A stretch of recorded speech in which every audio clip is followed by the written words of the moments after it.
You're listening to the HR Mixtape, a podcast for leaders who want to understand people, strengthen culture, and navigate change with clarity. Today's conversation starts now. Joining me today is Shenandoah Chefalo, founder and lead workforce transformation strategist at Chefalo Consulting. She is an award-winning author, keynote speaker, and the creator of the Healing-Centered Leadership Pathway, a framework she has used to train thousands of leaders across more than 30 states on trauma-informed and human-centered leadership.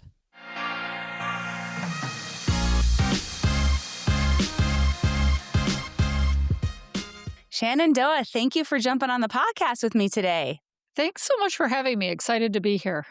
So our listeners may or may not know this, but I started off early in my career in the mental health space as a mental health tech working in a residential facility. And your memoir is titled Garbage Bag Suitcase. And I was sharing this a little bit before we jumped on live. That so hit me in the feels because I can't tell you how many residents I saw come into that facility and all they had for their belongings was a garbage bag full of stuff. So I want to start there. I'd love to hear more about your own story and how you navigated really that profound instability, foster care, all of the things, and then to become somebody who graduated from college and create this great story and life that you have now. I appreciate that question so much. Well, it also tells me that book titles are more important than everyone gives them credit for. And they say that don't judge a book by its cover, but that's exactly how everyone judges a book. So I appreciate the comment about Garbage Bag Suitcase because that was hard fought coming to that title. And I must have gone through 30 things before I was like, no, that's it. That's the one. So yeah, my young life started in San Diego, California, in the 70s, right? I'm in the Gen X generation there. But it was a really unstable upbringing. And so I lived with a mom who had mental health issues and substance abuse issues, didn't really know my biological father. And we moved a lot, 50 times, 35 schools before the age of 13. And then through a long series that we don't have time to get into today, I self-reported myself to care into the foster care system, which I thought was going to get me the Annie ending, right? I like in my 13-year-old brain, I thought I was going to have a Daddy Warbucks ending. I really didn't know anything about foster care, but it was that or become unhoused with my grandmother. And, she was in a senior living facility. And so there was just all these other pieces involved. And so I went into the system and real quick realized I wasn't going to have my Annie ending. And then did an additional, 17 more moves and another 10 schools in 5 years. And then for me, I aged out at 18, which was halfway through my senior year of high school.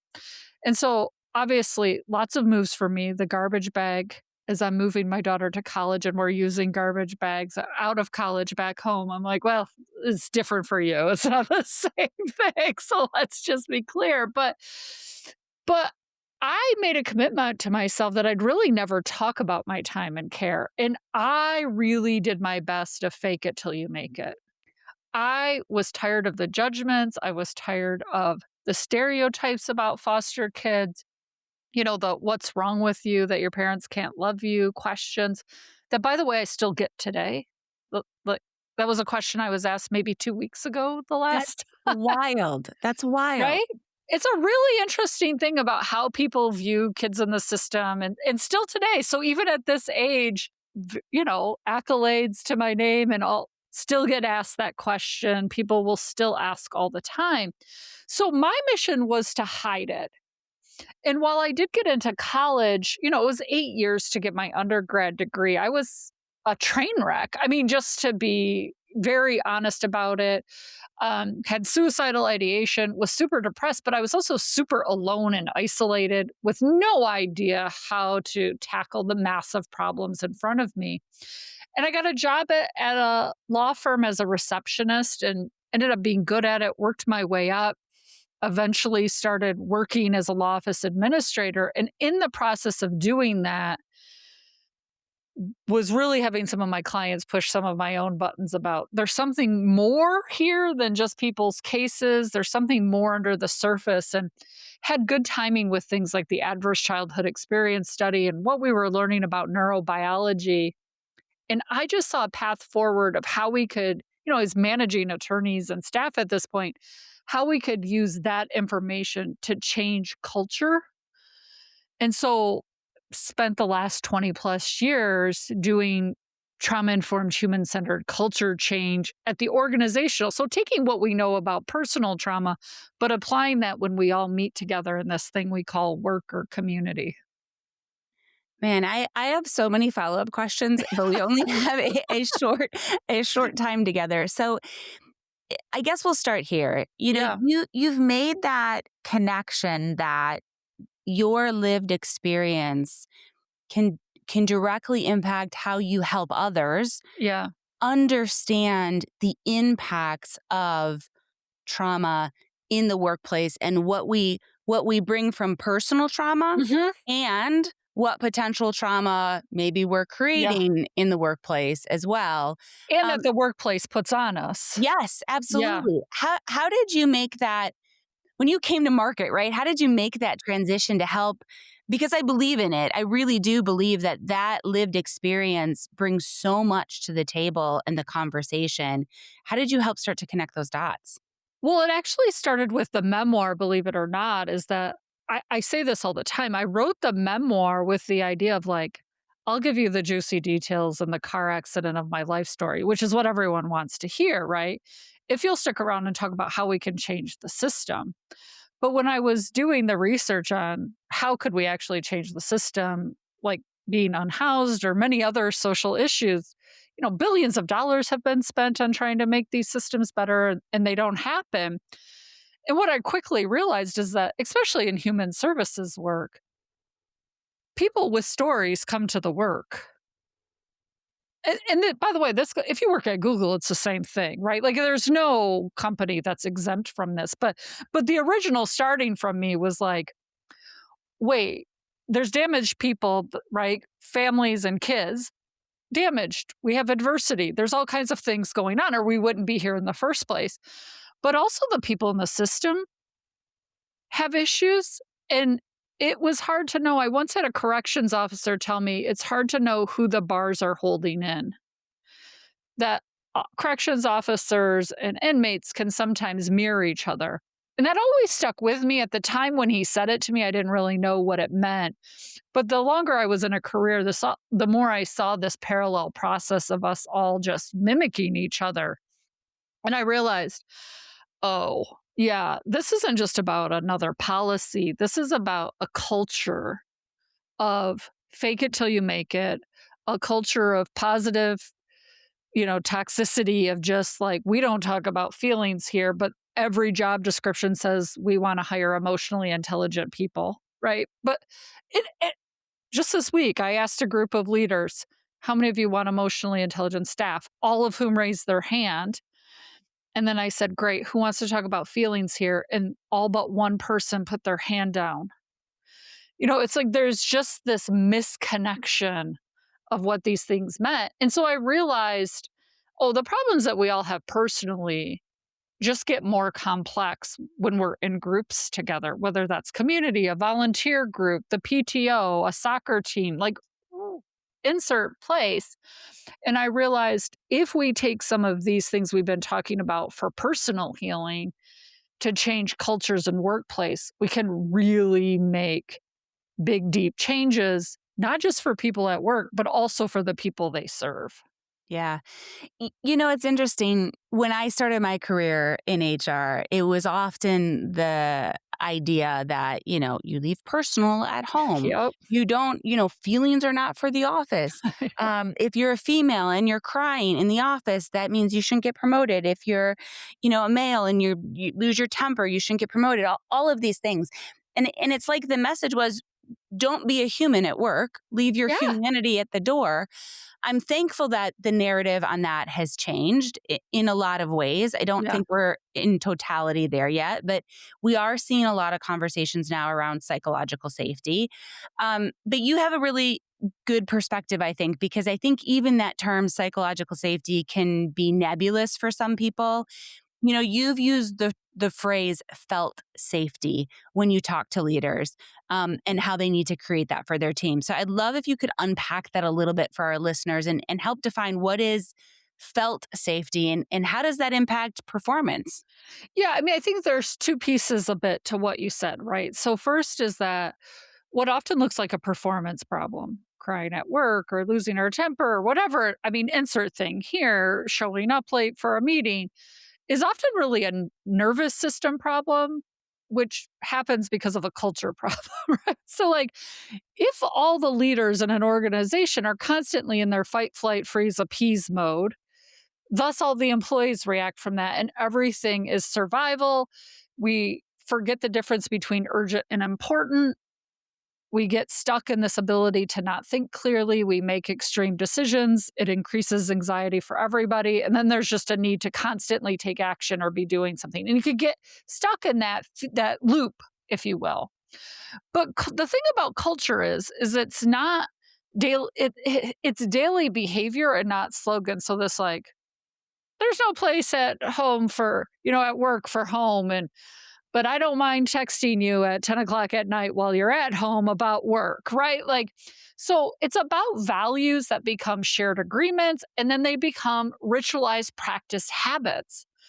And probably the number one thing for every leader listening to this is just learn to do repair work and model that people can have behaviors we don't like, because two things can be true at the same time. And it doesn't mean we have to stop liking them or that we have to kick them out of our organization, right? We all have moments, days, things where we'd like to take back something we've said or done. And where I find most organizations suffering is they have zero idea of how to repair that.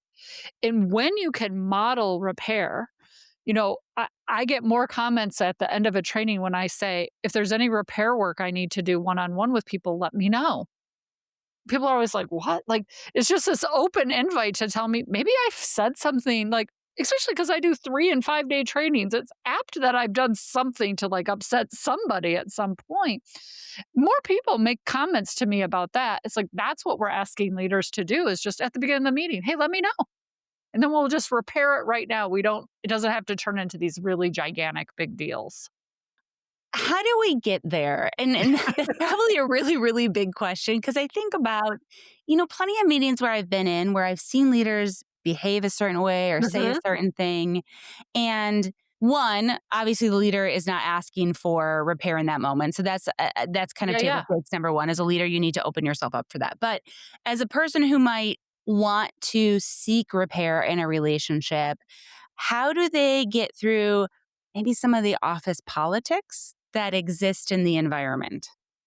Yeah, I mean, every office is different. And what do you already have that's working well and what's not working well? I think that's a first question. I mean, one of the first things I say is, do you do repair work around here? It's usually met with a no, which tells me, okay, well, we might need some more safety. To get more safety, we have to be more transparent. And so I'm always telling leaders, hey, here's what we know.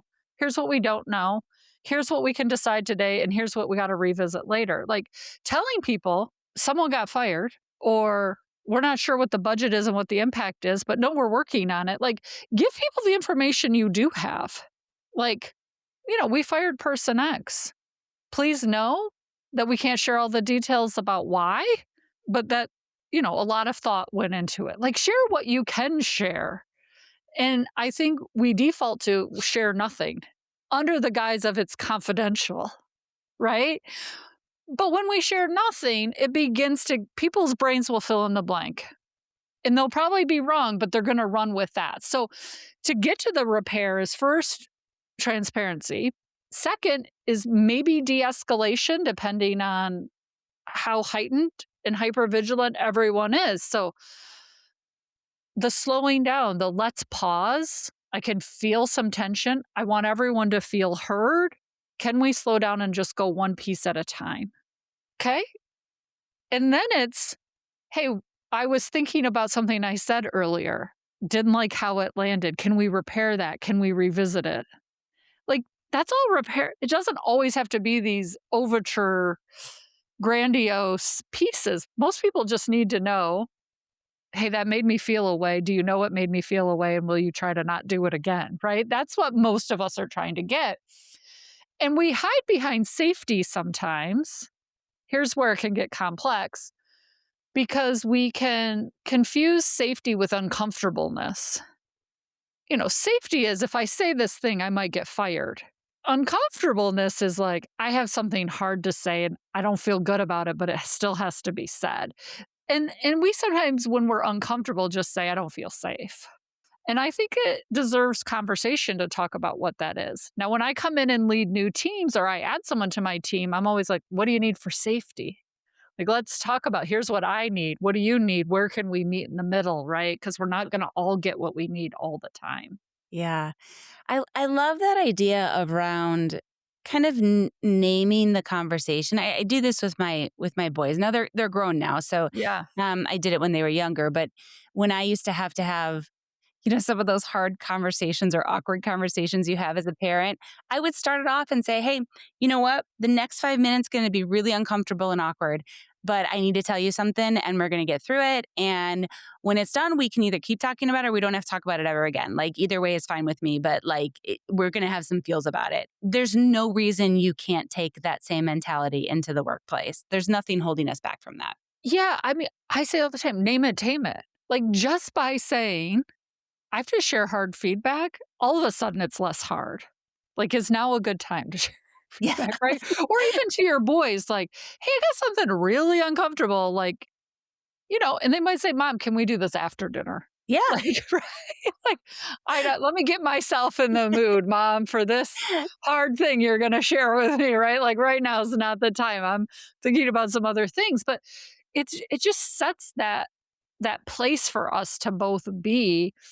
And it helps us with boundaries because I think we're also at this crux in the work about capacity and priorities. Just do one more thing. And you kind of touched on this, like, but if you cry, you won't get promoted. But if you say no, you won't get promoted, right? And so the one thing I try to teach people all the time is like, hey, I want to support you, but I'm at capacity. So what's deprioritizing? Is this more important or are these other things you had asked me about before more important? How can we both stay on the same page? It's such a good talk track for our audience to take away because, often as an HR professional, it's hard to set boundaries because you want to give a white glove approach. You want to show up. A lot of us got into this profession because we want to help people. And then we realize we work with people. And they're super complex and not fun. So it's complicated, Yeah. I know our time is short, but I do want to get to this next question. So I'm going to change topics a little bit. Sure. Often our middle managers are in this position where they might feel scared to be able to talk to their employees about things like grief or trauma or mental health at work because they don't want to make presumptions. They don't want to come across as therapists and they don't potentially want to be disingenuous or, maybe there's some gender dynamics and they're not really sure where to show up. All of those things are a lot for leaders to navigate. So, how do they enter those conversations without making employees feel like, hey, you can't bring your humanity to work? Yeah. I mean, there's no one right answer for every situation, right? And I would say, what are you already ritualizing? So, one of the things that I ritualize with a lot of my clients is something called community meeting, which is like anytime, for whatever reason, two or more of us are going to meet, we kind of do this 3-question thing, which was developed by Dr. Sandra Bloom. And it's how are you feeling? What's your goal for our time together? And who could you ask for support? Now, when we're talking about building safety, we start with this. We're not going to get into all the dynamics of why it's those questions, etc. But what it does is that if in regular meetings, that's how we're starting, right? Then when something really pops up and we start there, nobody also feels caught off guard by it. No one's going to feel singled out because this is the way we start all meetings. And what kind of is learned is how, with the question, especially, how are you feeling, is that you don't give a reason for the feeling. It's just naming one or two feelings words, which, right, for your listeners is not good or okay or fine. Those aren't feelings. So this is like, we give out feelings wheels. We're like really trying to do the work, but you don't tell why you feel that way. So I might say, I'm annoyed, and that's it. And the other person who's asking you isn't like, how can I rescue you from feeling annoyed? They just allow you to feel it. And when people first start this, they're uncomfortable. But even after 4 or 5 practices of it, they're like, wait, I can see the value of this. It's like, yeah, you just begin ritualizing that when people name it, they can like let the feeling go and move on to the next thing. It gets them unstuck. So that when I am in those conversations of like, maybe an employee's mother has passed away and you know that they're in grief and you want to address it, there's not this awkwardness because we already have a history of seeing people with their whole humanity. And when we get to the like, who can you ask for support? Maybe I'm not your support person. Maybe HR isn't your support person, but it allows you to say, hey, I can reach out to Joe. I can reach out to Sylvia. I can reach out to whoever. And that also helps HR know, like, okay, who are my people's people, right? And that we're building those networks. So it's not just left to HR, it's left to all of us to share the responsibility of where everybody is all the time. I love that. I once had a leader who did something similar to that in our team meetings. And I remember when she introduced it was right when my oldest had gone to boot camp. Mm. And for those who are military parents, that can be very overwhelming because you go from, you have your kid in high school and then you have no contact for weeks on end as they're going through this experience. And I remember in one of those meetings going around the room and me expressing that I was sad and like tearing up a little bit. And there was such power in being able to say the emotion and know that I didn't also have to explain it. Like I wasn't going to have a breakdown in the meeting. I was just, this is where my mindset's at. This is where I'm at. And the practice really helped because then as I was communicating with other people, knowing where they're sitting, I might craft my message differently. That's exactly it. It's really just a temperature check, right? Like, so you say you're sad, and it's not that I have to fix your sadness because I can't anyway. There's nothing I'm going to do to bring your son home from boot camp early, right? And safely and all the things.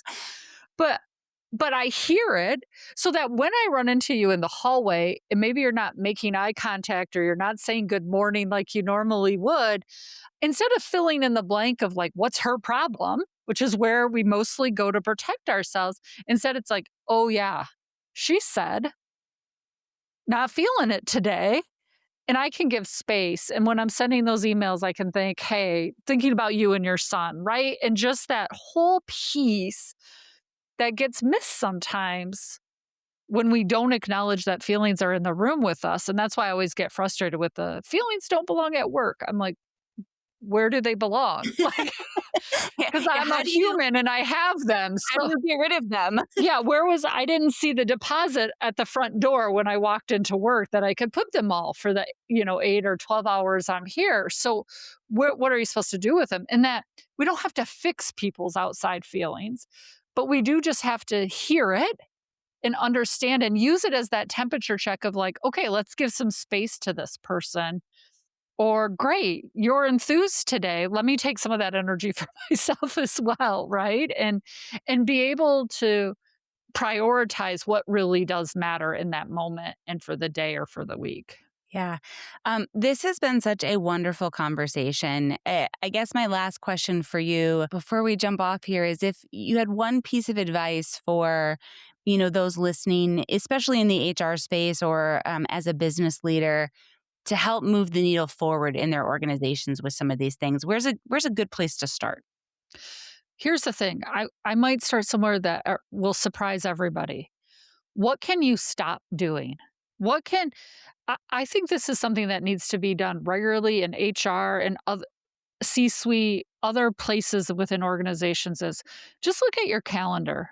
What meetings, subcommittee meetings, subcommittee meetings, are really, we've already made a decision, but somehow we're still meeting, or we're just never going to make a decision, so let's stop meeting? Or how could we, this comes up with like regional and district meetings a lot where 6 people are going. Could you rotate one person every 6 times? Like, what could you stop doing, or how could you reorganize to find more time? Because everything else is about slowing down to be present instead of making urgent decisions. And a lot of folks are fighting time and think, I just don't have time to slow down and do this. But really, you can't change culture without slowing. Doesn't mean you stop doing work, but learning to let go of some things that are no longer serving organizations. We don't spend any time talking about that. We just always want to add a new initiative. We never talk about stopping old initiatives that aren't serving us. So my number one advice is, what could you stop doing? I love it. Such good advice. Such a great conversation. Thanks for jumping on the podcast with me today. Thanks so much for having me.